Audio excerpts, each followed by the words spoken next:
അപ്പൂസിന്റെ വായിലിരിക്കണ കേട്ട് തുടങ്ങിയോണ്ട് തന്നെ ഇന്നത്തെ ദിവസം കുശാലാണ്. ഇങ്ങനെ ഒരു അനുഭവം ലൈഫിൽ ആദ്യമായിട്ടായിരുന്നു. കുറെ നാളായിട്ട് രാത്രി ഉറങ്ങാത്തതുകൊണ്ട് തന്നെ കാലത്ത് എഴുന്നേക്കേണ്ട ഒരു ചടങ്ങില്ല എന്നുള്ളത് വലിയ ലാഭമാണ്. പാലുണ്ടെങ്കിൽ ഒരു ചായ ഉണ്ടാക്കി കുടിക്കാന്നുള്ളതായിരുന്നു അടുത്ത ചിന്ത. തിളക്കണ നേരം കൊണ്ടുവന്ന കുറച്ച് നേരം ചിരിച്ച് എക്സസൈസ് ചെയ്യാനായി. ചായ അടിച്ച് പകുതിയായപ്പോഴേക്കും പാറു എഴുന്നേറ്റ് വന്നിട്ടുണ്ട്. അങ്ങോട്ടും ഇങ്ങോട്ടും നോക്കിയൊരു ഇൻഡയറക്റ്റ് കമ്മ്യൂണിക്കേഷൻ മാത്രം. രാത്രി ആലോചിച്ചപ്പോൾ പോരാണ്ട് കാലത്ത് എഴുന്നേറ്റ് ചായയും കുടിച്ചോണ്ടായി പിന്നീട് ആലോചന. വെയിറ്റ് നോക്കിയപ്പോ വെയിറ്റ് കൂടിയിട്ടുണ്ട്. ഇത് ഇങ്ങനെയൊക്കെ തന്നെയാണെന്ന് അറിയാമെങ്കിലും മൂഡ് ഔട്ട് ആയതുകൊണ്ട് തലേ കയറില്ല. എന്നാ പിന്നെ ഇറങ്ങിയാലോ. അപ്പൂസ് ഒതുക്കി വെച്ച ചെരുപ്പ് സ്ഥലം മാറി കിടക്കണമെന്നുള്ളതായിരുന്നു പ്രോബ്ലം. എന്റെ കരവിരുതാന്ന് പറഞ്ഞപ്പോ വയറ് നിറച്ച് എനിക്കും കേട്ടു. അങ്ങനെ അവിടെ സ്കൂളിലാക്കി നമ്മുടെ പരിപാടി സ്റ്റാർട്ട് ചെയ്തു.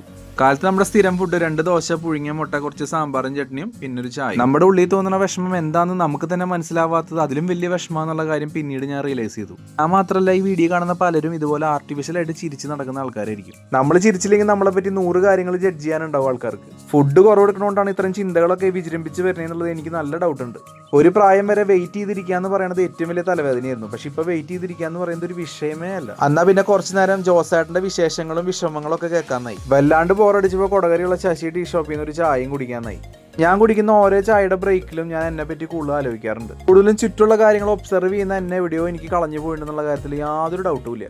അവിടെ നിന്ന് ഇറങ്ങിയതും നല്ല മഴ. എന്നാ വണ്ടി സൈഡാക്കാന്ന് വിരിച്ച്. കാണുന്ന എല്ലാ കാഴ്ചയിലും നമ്മളോട് ബന്ധപ്പെട്ട എന്തെങ്കിലുമൊക്കെ ആയിട്ട് സാമ്യം ഉണ്ടാവും. പിന്നെ അതിനെ കുറിച്ച് ആലോചിക്കും. എന്റെ മൂഡ് ഔട്ട് കണ്ടിട്ട് ഒരു ബട്ടർഫ്ലൈ വന്നിട്ട് കുറെ ഉമ്മ തന്നു. എന്തിനാണാവോ. ലാസ്റ്റ് പ്ലാസ്റ്റർ ഇട്ട കാലിന്റെ പവർ ഒന്ന് ടെസ്റ്റ് ചെയ്യാനൊക്കെ തോന്നി എനിക്ക്. പിന്നെ വിചാരിച്ചു വേണ്ട. നേരം കുറച്ച് വൈകിയെങ്കിലും ഉച്ചയ്ക്കത്തെ ലഞ്ചായിട്ട് കൺസിഡർ ചെയ്യാൻ ഞാൻ ഒരു വട്ടയപ്പ് എടുത്തിട്ടുണ്ട്. അങ്ങനെ വർക്കും തീർത്തുള്ള മഴയും കൊണ്ട് വീട്ടിലെത്തിയപ്പോണ്ടാ അപ്പൂസിന് വേണ്ടി പാറുവിന്റെ വക ഡ്രോയിങ് ക്ലാസ്. അത് ചുമരുമ്മ സന്തോഷം.